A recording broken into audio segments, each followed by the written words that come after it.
Hey guys, I'm Chris and welcome back to the channel. Today, I want to take a look at Jennette McCurdy, shares her story behind I'm Glad My Mom Is Dead. Now, if you guys know who Jennette McCurdy is, she of course played Sam in iCarly and Sam and Sam and Cat. Legendary role. She was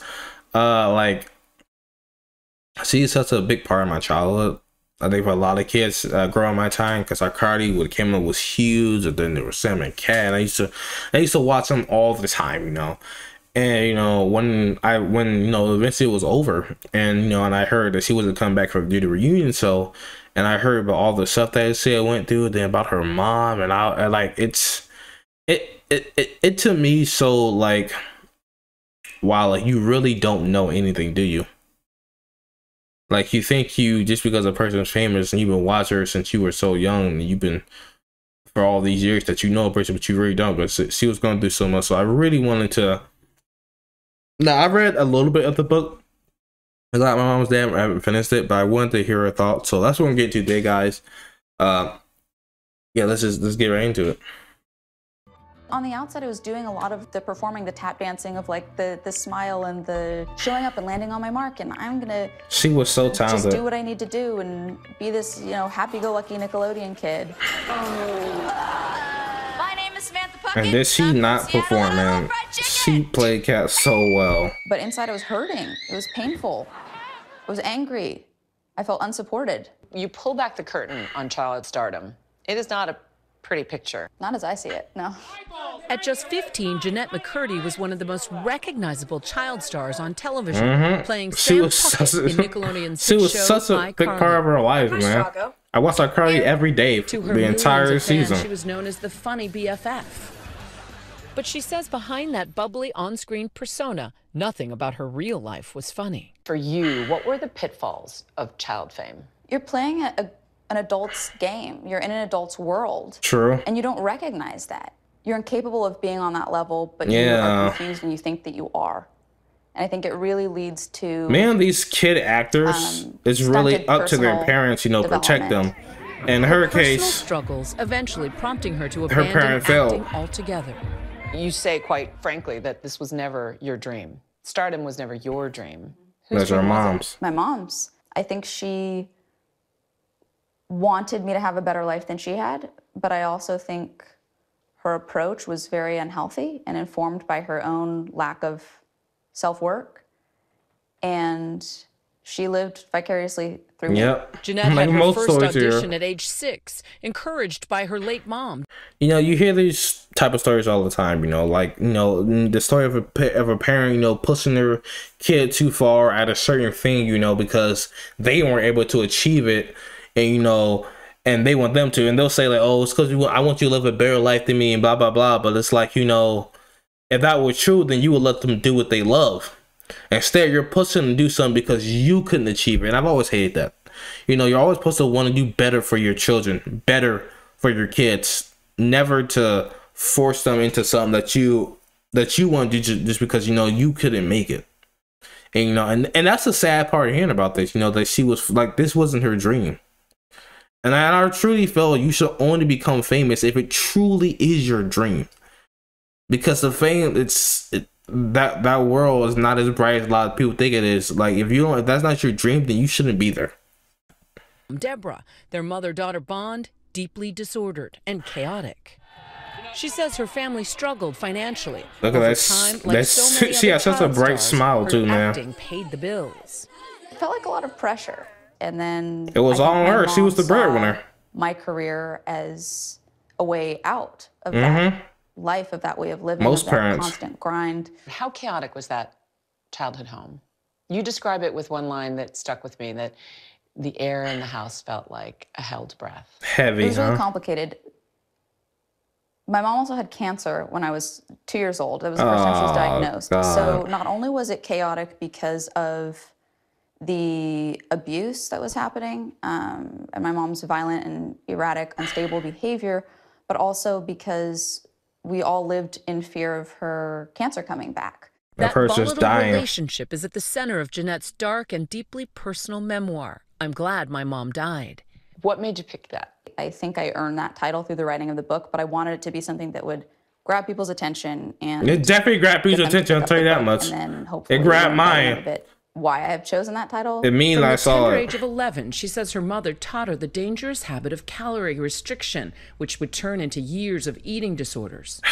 In many Fucking ways, hate your hearing mother that. tried to keep You're your pretty child. much Yeah, I think starving my the mom child. wanted to keep me as controllable as possible. I think she really wanted to have her influence on me, and me growing up was a threat to that. The key to Yeah. that was calorie I restriction. mean, you were the big money Absolutely. I maker. think my She couldn't have mom her pig running off, could Encouraged she? and Or like her conditioned my golden goose. anorexia because both she thought that it would in some ways help my career, and also because it served her goal of keeping me young and under her influence. The book reveals dark episodes of her childhood that for years Jennette says she blocked out.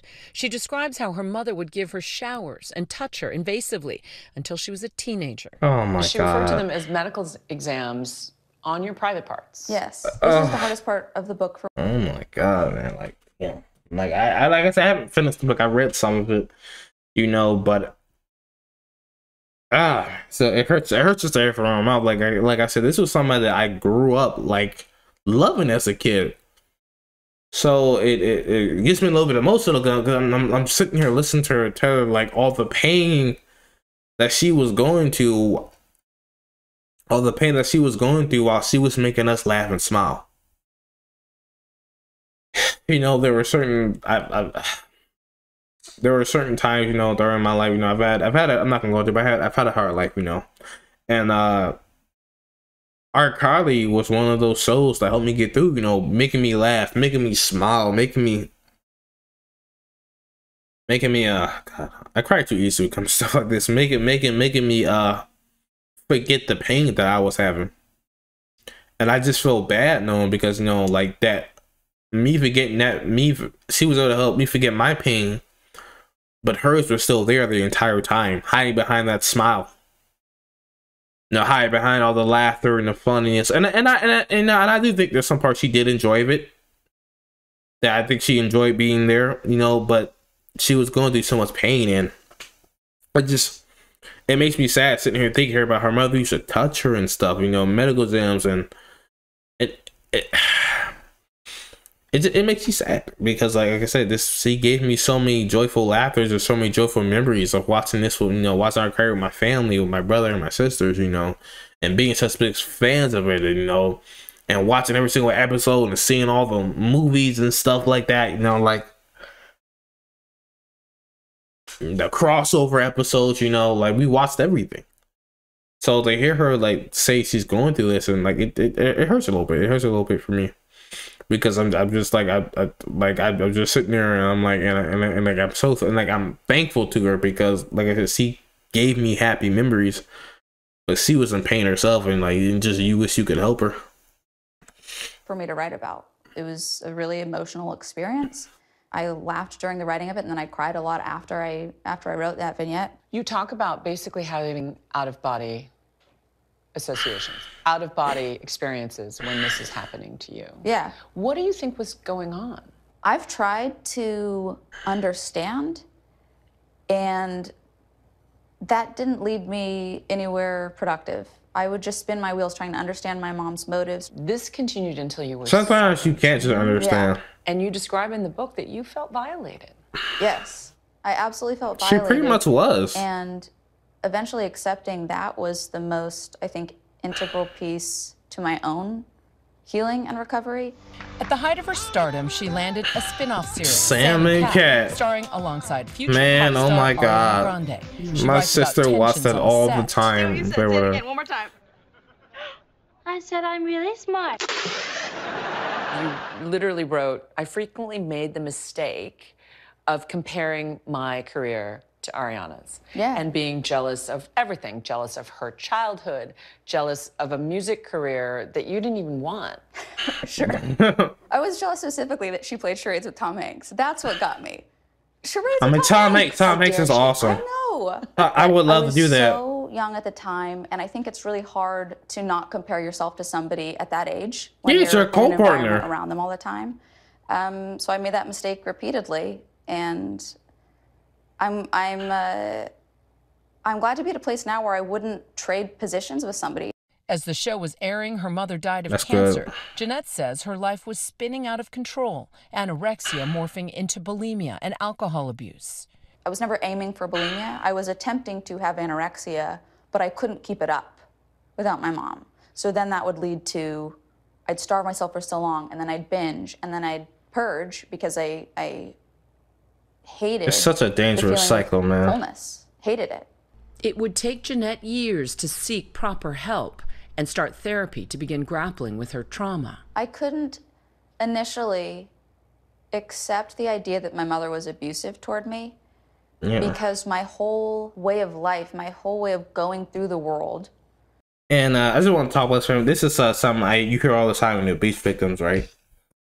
It's like you don't want to believe that this person who is supposed to live, who's supposed to love and care for you, is your abuser, despite what they've done. You know, you try to see, you know, them, you try to see them in any other light, the light that you always known, the savior, the person who protects you. Like, you try to do anything other than see them for what they really are. And so many cases that I've heard that you see of abusers who still go, well, they always go back to their abuser, or they try to protect their abuser, or they always say, oh no, he doesn't see, or he doesn't mean, you know, they still love me. It's just they just get angry sometimes. They just get frustrated, you know. I'll understand something like y'all understand someday, you know. And I know, especially for Jennette McCurdy, this was her mom. This is a woman who was supposed to cherish, protect her, and love her always. You know, put her above everything. You know, so for her mom to be doing this to her, it's like you don't want to see your parent as an abuser. You don't want to see this person who's supposed to be your everything up to a certain age, you know, as the person that's hurting you the most, the person that's your walking nightmare. You don't want to see that. And it's hard, and it's terrible, and it sucks. You know? And I'm sure with anything, you know, that my mom has always given us love, given me and my siblings love and cherishes. And, you know, we have our fights and spats like everybody else, but never this, you know, never this. And it just hurts to see that Jennette had to go through this. You know, that she had to go through this because of her mom. And it's like, you can't understand, you know. And I always say, you know, it's up to, you know, Jennette to decide. I don't know whether she forgives her mom for anything or not. Maybe. No, now that she's passed on, but it's like, you know, it's just hard to think about, you know. It's hard to think about, like, that her mom was putting her through that. And you hear it all the time, you know, with parents of these celebrity children, you know, whether they're their parents, whether they're forcing their kids to do it, then they're taking all their money and they're spending it wildly. It's just terrible stuff. I heard a story of, like, one of the brothers of the Backstreet Boys, the little brother, I believe he was the one that sung the song, can't remember his name, but he told a story how, like, he had worked for all those years since he was like 7 years old, you know, in the music business. And by the time he was 18, he had made over $200 million, you know. And I know it's kind of going off the topic, but, like, well, not really, but he had made over $200 million. And when he was 18, he was expecting all that to be in the bank, you know, so that all the money that he and stuff had worked for, only to find out that he had no money, that he was broke. Not only was he broke, he actually owed money. And why? Because his parents, the people who were supposed to be looking out for him, putting his needs above anything else, spent it all on wild stupid shit, on cars, on houses, all this other stuff. Like, it must just feel terrible to see that the people that are supposed to care about you don't, and it's just, and that they fail you. I was operating through this lens of my mom wants what's best for me. Even after she died, I'm nothing without my mom. I can't do anything without my mom. I'm incapable. I'm incompetent. What would mom want? What would mom think? What does mom need? Her mom made her whole world. Abusive would have meant reframing, rechanging her entire world. Yep. And that felt everything impossible. She knew. I couldn't go near that for a long time. Jennette says that building a new life without her mom began with a stunning decision to leave acting behind. Why quit acting? It was important for my recovery. She needed it. It represented my mom living vicariously through me. Maybe one day she'll be able to come back as that my her. mom wanted, that I didn't want. Who she actually wants to act away in a very definitive way. She needed to step away. Completely on healing. She has to be myself. her. Reflecting back on her career, Jennette's critical of the Hollywood machine and the world she was exposed to at such a young age. It's a dangerous world, man. In her book, she writes that after Sam and Cat was canceled, Nickelodeon offered her a $300,000 thank you gift if she agreed to never speak publicly about her experience at the network. Specifically with a man she refers to as the creator, who on one occasion, she says, encouraged her to drink while she was still underage and gave her a shoulder massage. Was it Dan Snyder? Nickelodeon telling ABC News, "We have no reportable response other than a no comment at this time." As always. I just said, no, it's not happening. That sounds like hush money to me. Not doing it, not taking it. And then I do remember leaning against. I'm assuming that must be Dan Snyder, like, the fucking feet, shoot, disgusting feet lover. My nieces through college. Like, that was some good money. But I am ultimately proud of my decision there. You should be. Wherever it came from, even if it was informed by self-righteousness. I think that I did something that was really hard to do. Oh my God, it makes me emotional. I'm proud of myself. You should be. I'm proud of you teaching that. Why proud of yourself? I think I've chosen